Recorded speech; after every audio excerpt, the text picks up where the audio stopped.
Healthcare in poor countries.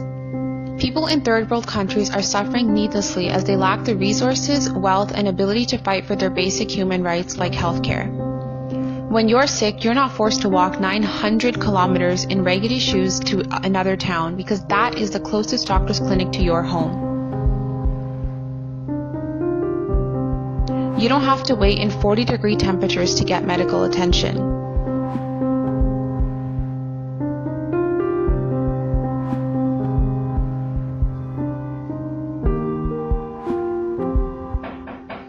You don't have to, but these people don't have a choice.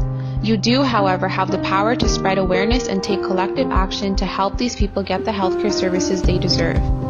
We'll be exploring the hardships faced by families in India, Africa, and Cambodia, including a number of preventable diseases they suffer and what action you can take to make a difference. Let's start by taking a closer look at different geographical locations around the globe. First stop, India. India's healthcare is plummeting with their immensely growing population.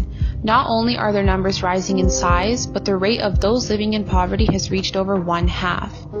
75% of doctors only provide service to those with health insurance, leaving 25% labeled pay out-of-pocket patients, who live off 33 rupees a day, which is equivalent to 66 cents in Canada. They have an insufficient number of doctor-to-patient ratio, 1 per 2,000 people. That's 4 lecture halls full of students to 1 doctor. The Indian government spending in public health care is currently one of the lowest in the world. To achieve a ratio of 1 doctor to 1,000 people, India needs 2.7 million more doctors. All their medical program students refuse to work for the poor, only practicing abroad and in private sectors. But what's better than doctors? Providing nutrition, jobs, and better support from the government. Every year, around 10 million people in poorer countries, including Africa, die of illnesses that can be very cheaply prevented or managed. 1 million people die from malaria every single year. Africa alone accounts for a whopping 91% of those deaths. The life expectancy for Africa is roughly 49 years of age, while Canada's is approximately 81. Africans are suffering from diseases that can be easily prevented and cured. Malaria can be avoided by the use of treated bed nets. Basic scheduled vaccinations prevent the passing of viruses, and clean water and sanitation treat diarrhea, but over 1 billion people do not have accessibilities to these conditions. A country that holds one of the highest infant mortality rates in the world. Welcome to Cambodia. Records show that in Cambodia, 1 out of 30 babies dies in the first month, 1 out of 12 in their first year of birth, and 1 out of 10 before age 5. These inclining deaths are an account of easily preventable diseases and hostile living conditions.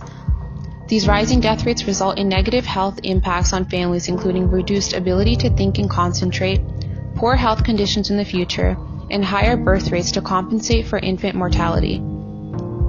Cheap technology can largely eliminate these illnesses, cutting these staggering death rates into half. So how do we make these technologies available to families in third world countries? It starts with you and your ability to endorse change. You can donate to GiveWell charities. Your contributions have a larger difference than you can imagine. Serve as a donor to effective projects and not-for-profit organizations. Donate your time, donate your money, and donate your skills. Volunteer or build a career based on this issue. Study a degree, then apply your skills to development by working in an intergovernmental organization such as the World Bank or World Health Organizations. Raise awareness by sponsoring a child or a family and educate yourself and others. Be the change you wish to see in the world. You are more privileged than you are grateful. Recognize the injustice that millions of people are suffering, and you possess the power to make a difference in their lives. Poverty, disease, hopelessness. Every human has the right to proper health care. They deserve to see their children grow up and get an education, to live without the fear of dying from a curable disease. They deserve to drink fresh water and eat a wholesome meal. You do, after all.